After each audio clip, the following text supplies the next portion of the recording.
भारत व चीनमधली तणावाची परिस्थिती ही सातत्याने चिघळत जाताना दिसते आहे। दोन्ही देशांमधला संघर्ष हा वाढलेला आहे।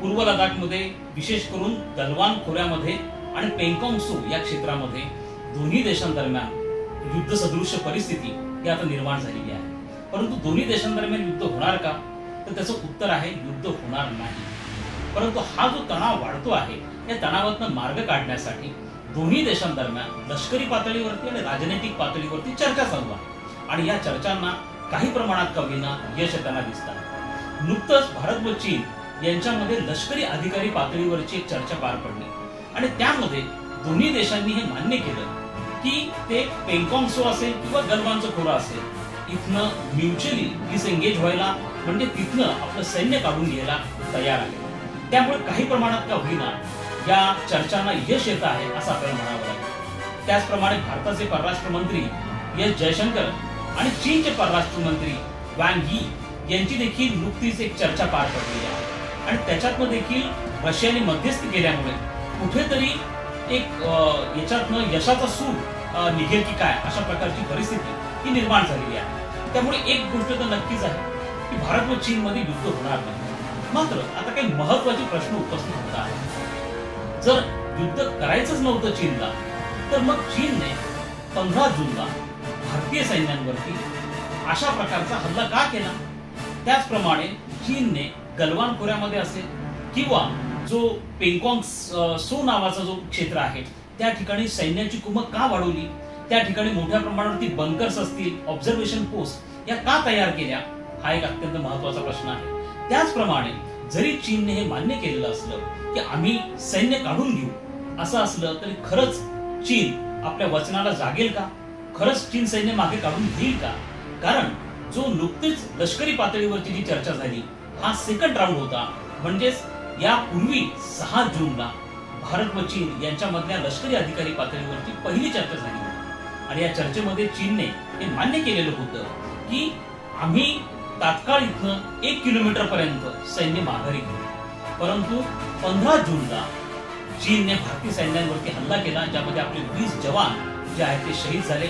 आपणही त्यांच्या 40 पेक्षा जास्त सैन्यांना, चीनच्या सैन्याला ठार केलं।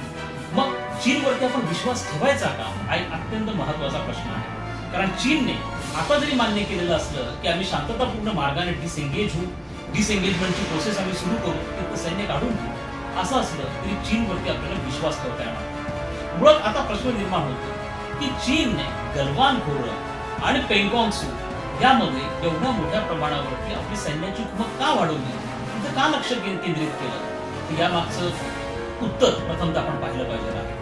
गलवानचं जे खोरं आहे ते आतापर्यंत भारत चीन सीमेवरचं असं क्षेत्र होतं जे तुलनात्मकदृष्ट्या शांत होतं। 1962 नंतर भारत आणि चीन मध्ये या क्षेत्रामध्ये कसल्याही प्रकारचा संघर्ष हा झालेला नव्हता आणि यावरती भारताचा मालकी हक्क आहे। या गलवान जे खोरं आहे, गलवान नदीचं खोरं आहे आणि त्या मालकी हक्काला एक पद्धतीने अप्रत्यक्षपणे चीनची मान्यताच होती, कारण चीनने कधीही तिथं खोरापती करण्याचा प्रयत्न केलेला नव्हता। त्याचप्रमाणे जो पेंगॉंग त्सो आहे या ठिकाणी प्रामुख्याने फिंगर 4 आणि फिंगर 8 हा एक चर्चेचा किंवा वादाचा मुद्दा आहे। आता हा नेमका काय मुद्दा आहे हे पण आपण समजून घेतलं पाहिजे आहे। पेंगॉंग त्सो हे अत्यंत महत्वाचं असं पर्यटन स्थळ आहे आणि हे फिंगर 4 वरती केंद्रित आहे। आता फिंगर 4 पर्यंत भारताची सीमारेषा आहे असं चीनचं म्हणणं आहे आणि फिंगर 8 ही चीनची सीमारेषा आहे असं भारताचं म्हणणं आहे। आता फिंगर 4 टू फिंगर 8 या दरम्यान हा जो साधारणतः 9 ते 10 किलोमीटरचा हा एक जो स्पॅन आहे, जो पर्वतीय भाग आहे, यामध्ये हे जे बिंदू येतात 4 पासून 8 पर्यंत, याच्यावरती कोणाचा मालकी हक्क आहे हा आता वादाचा मुद्दा आहे आणि त्यामुळे दोन्ही देशांमध्ये या संदर्भामध्ये दृष्टिकोनांमध्ये मतभेद आहे। भारतात असं म्हणणं पडलंय की भारताचा मालकी हक्क जो आहे तो फिंगर 8 पर्यंत आहे। चीनचं असं म्हणणं आहे की भारताचा जी हद्द आहे ती फिंगर 4 पर्यंत आहे आणि त्यामुळे आतापर्यंत खरं तर फिंगर 4 टू फिंगर 8 या दरम्यान चीनने कधीही आपल्या सैन्याची कुमक वाढवली नव्हती, तिथं बंकर्स बनवलेले नव्हते, तिथं ऑब्झर्वेशन पोस्ट बनवलेल्या नव्हत्या। परंतु चीनने मात्र आता गेल्या काही महिन्यांमध्ये या क्षेत्रामध्ये मोठ्या प्रमाणावरती बंकर्स बनवलेले आहेत, ऑब्झर्वेशन पोस्ट बनवलेले आहेत। त्यामुळे भारताला आता फिंगर 4च्या पुढे गस्त घालता येत नाही। त्यामुळे ही जी लष्करी अधिकारी पातळीवरची बैठक झाली, यामध्ये भारताने 3 प्रमुख मागण्या केलेल्या होत्या. त्यातली पहिली अशी होती की गलवानच्या खोऱ्यामधनं चीनने जी घुसखोरी केलेली आहे ती तात्काळ काढून घ्यावी. त्या ठिकाणी चीनने ज्या पोस्ट तयार केलेल्या होत्या त्या तात्काळ त्यांनी डिस्ट्रॉय कराव्यात. ते बंकर्स त्यांनी केलेले असतील तर ते त्यांनी डिस्ट्रॉय करावे. हा पहिला मुद्दा होता.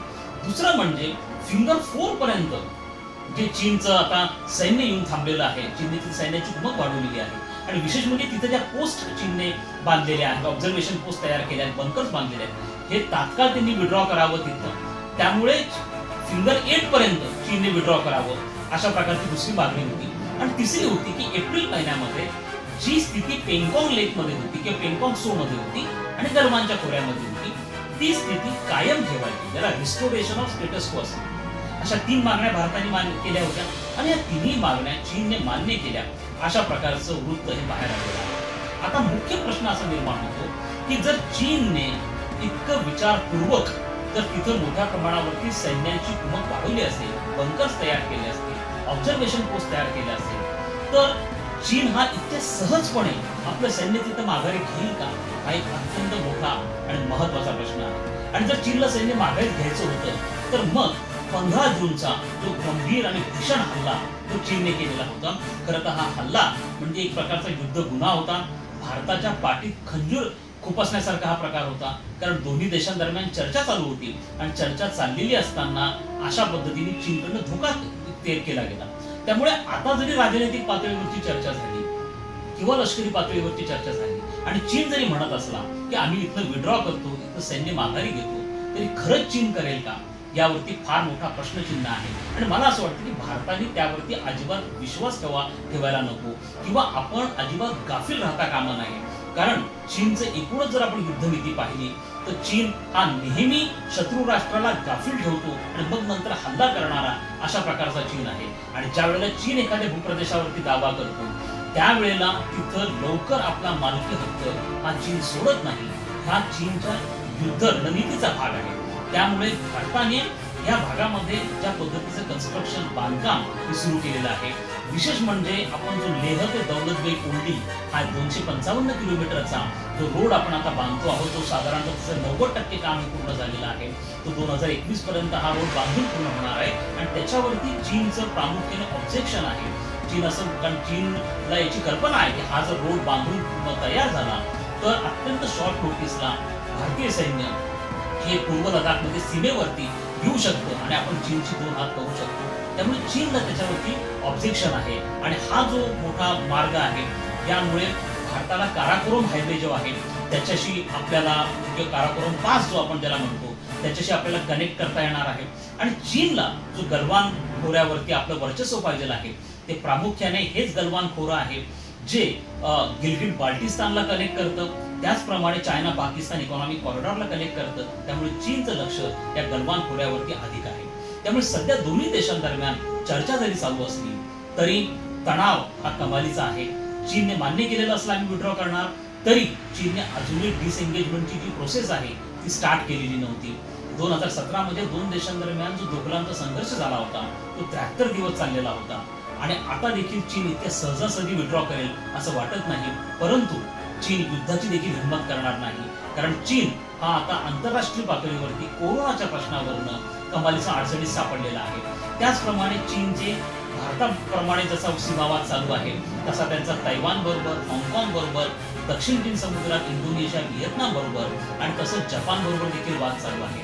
त्यामुळे एकाच वेळेला इतक्या मोठ्या देशांचं शत्रुत्व पत्करणं हे चीनला परवडणारं नाही. त्यामुळे चीनला भारतावरती दबाव टाकायचा आहे अशा प्रकारचा तणाव निर्माण करून, जेणेकरून भारत हे पूर्व लडाखमधलं आपलं जे बांधकाम आहे ते थांबवेल आणि चीनच्या विरोधामध्ये जे आंतरराष्ट्रीय फळी तयार होते आहे त्याचा भाग हा भारत बनणार नाही. त्यामुळे आता येत्या काळामध्ये आपल्याला बघावं लागेल की हा तणाव कशा पद्धतीने निवळतो, त्यामध्ये कशा पद्धतीची बार्गेनिंग दोन्ही देशांदरम्यान होती, कशा प्रकारची रस्सीखेच दोन्ही दरम्यान होती.